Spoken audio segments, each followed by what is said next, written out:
Sir, ছেড়ে দিন না স্যার। আপনি কি করবেন স্যার?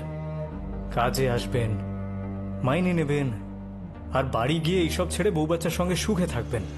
আর আপনি কি না এসব ফালতু ঝামেলায় পড়তে যাচ্ছেন স্যার? আপনাকে কি কেউ অ্যাওয়ার্ড দেবে স্যার?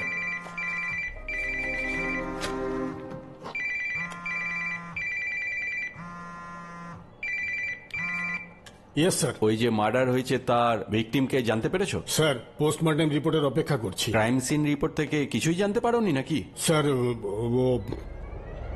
স্যার একটা ইম্পর্টেন্ট এভিডেন্স পাওয়া গেছে। বিকেলের মধ্যে ভিকটিমের পরিচয় আমরা জেনে যাব। শোনো, যা করার তাড়াতাড়ি করো। শহরে ক্রাইম রেট বেড়েই চলেছে, সবাই আলোচনা করছে। যখনই কিছু জানতে পারবে আমাকে রিপোর্ট করবে। Yes sir. স্যার দাঁড়ান স্যার। স্যার, স্যার রাইস দিয়ে যে লকেট বানায় তাকে ডেকে ইন্সপেক্টর জিজ্ঞাসাবাদ করেছেন স্যার। আর তিরুমলামায় বলেছে যে কেউ আপনাকে জানাতে বারণ করেছে। ঠিক করে দেখে বলো।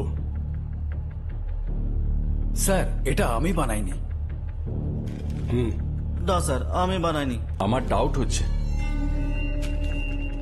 স্যার, কি হলো? আমারও ডাউট আছে স্যার।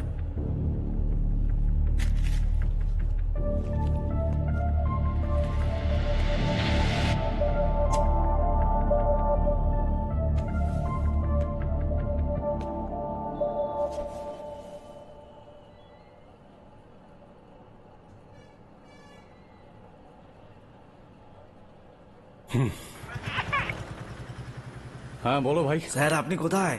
বড়বাবু আপনাকে ডাকছেন। আমি তো এই সামনেই আছি, 5 মিনিটের মধ্যে আসছি। ঠিক আছে।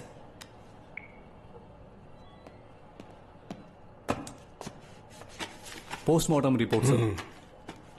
ওয়েল, তোমাকে ডিসকারেজ করব না, তাই আমি এদেরকে ডেকে এনে জিজ্ঞাসা করেছি। লকেট দেখিয়ে জানতে চাইলাম, কিন্তু এনাদের কাছে কোনো উত্তর নেই। লকেট যদি এই 4 জনের মধ্যে কোনো একজন বানায় তাহলে সেটা আমরা জানতে পারবো স্যার।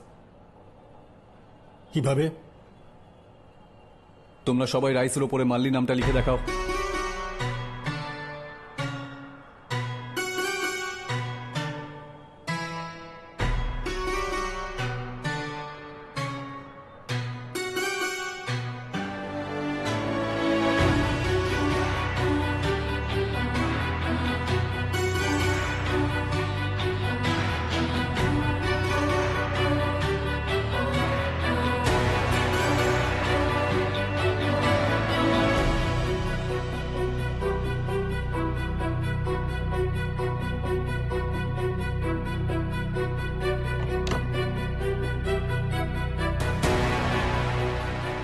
নাম্বার 3 কে লিখেছে? আমি লিখেছি স্যার।